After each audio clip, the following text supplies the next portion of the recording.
रात गहरी थी। आसमान पर चांद की रोशनी बिखरी हुई थी और बहार का मौसम दरख्तों को सरसब्ज और खूबसूरत बना रहा था। रिमशा और सोफिया दोनों दोस्त थीं और आधी रात के वक्त अपनी सोसाइटी के कंपाउंड में बैठी बातें कर रही थी। हेलो दोस्तों, द स्टोरीवर्स में दोबारा खुश आमदेद। अगर आप नए हैं तो हमारे सफर में शामिल होने के लिए सब्सक्राइब का बटन जरूर दबाएं और अपने तमाम दोस्तों के साथ शेयर करें, क्योंकि आज की कहानी सिर्फ एक डरावना ख्वाब नहीं बल्कि एक ऐसी हकीकत है जिसने एक पूरी बस्ती की रातों की नींद उड़ा दी थी। एक ऐसी किताब जिसके औराक मौत बोते थे।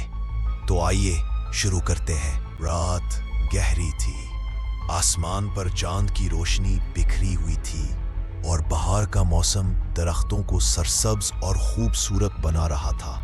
रमशा और सोफिया दोनों दोस्तें आधी रात के वक्त अपनी सोसाइटी के कंपाउंड में बैठी बातें कर रही थी। इतने में अरे, पढ़ने में जो लुत्फ मिलता है ना, वो मोबाइल में कहाँ। तुम किताबों के बगैर नहीं रह सकती और मैं मोबाइल के बगैर। उनकी नजर एक अजीब किताब पर पड़ी जो रास्ते में पड़ी थी। अरे यार, क्या अब रास्ते से ही किताबें उठाओगी?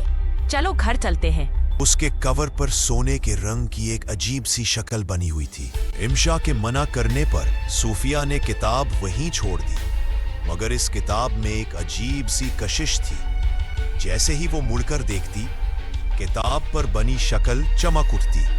अगले दिन सोफिया की आंख खुली तो वही किताब उसके बिस्तर पर मौजूद थी। हैरत से कांप उठी सोफिया। उसने जल्दी से किताब उठाकर शेल्फ में रख दी। सोफिया, क्या हुआ? पूरी सोसाइटी में हलचल मची हुई है। रात को चौकीदार मर गया, उसका पूरा जिस्म सफेद हो चुका था। वो किताब मेरे पास है। लेकिन फोन रुक गया और जब सोफिया मुड़ी तो वो किताब उसके पीछे थी। जैसे कोई जिंदा हो, उसके हरूफ हिल रहे थे। सोफिया ने किताब खोली और फिर उसका जिस्म भी आहिस्ता आहिस्ता सफेद होता चला गया।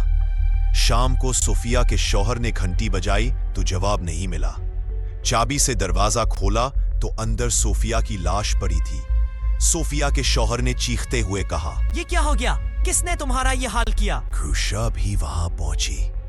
उसकी नजर उसी पुरस्कार किताब पर पड़ी जो लाश से कुछ दूर पड़ी थी।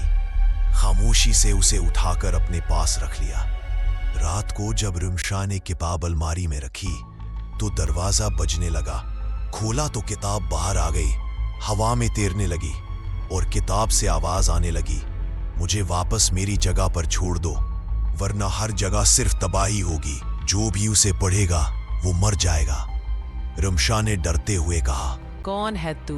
सामने आ, मुझे डराने की कोशिश मत कर। किताब बड़ी हो गई। इस पर बना चेहरा बोला, मुझे वापस छोड़ दो, वरना तबाही के लिए तैयार हो जाओ। रिमशा डर के मारे उठ बैठी, पसीने में शराबूर थी। इसने फैसला किया, इस किताब का खात्मा होना चाहिए। अगले दिन वो किताब लेकर मंदिर गई। पंडित जी ने इस पर गंगा जल छिड़का, लाल कपड़ा डाला और कहा, बेटा, इसका राज इसके अंदर ही है। आने वाली पूर्णमासी को इसे जंगल में दफन करना होगा। पीछे मुड़कर नहीं देखना। लेकिन अगली सुबह पंडित जी भी मर चुके थे। उन्होंने एक खत छोड़ा था, रिमशा, ये किताब 100 साल बाद आज ही तबाह हो सकती है। इसे दफना दो और पीछे मत देखो। पूर्णमासी की रात रिमशा जंगल में गड्ढा खोदने लगी, मगर जमीन उसे अंदर खींच रही थी। रिमशा ने घबराते हुए कहा, बचाओ, कोई है? है अल्लाह, अब आप ही मेरी मदद कर सकते हैं। उसने किताब को गड्ढे में डाला, मट्टी डाली और साथ लाया पीपल का पौधा लगा दिया। फातिहाना अंदाज में बोली, अब तुम हमेशा के लिए इस जमीन में दफन रहोगी। तुम्हारा खात्मा हो चुका है। दोस्तों, कहानी खत्म हुई, मगर ख्याल रहे, रास्ते में पड़ी पुरस्कार चीजों को उठाने से पहले 100 बार सोचें। अगर आपको ये कहानी पसंद आई है तो द स्टोरीवर्स को सब्सक्राइब जरूर करें, वीडियो को लाइक करें اور اپنے دوستوں کو شیئر کریں۔ اگلی پراسرار کہانی تک کے لیے الوداع۔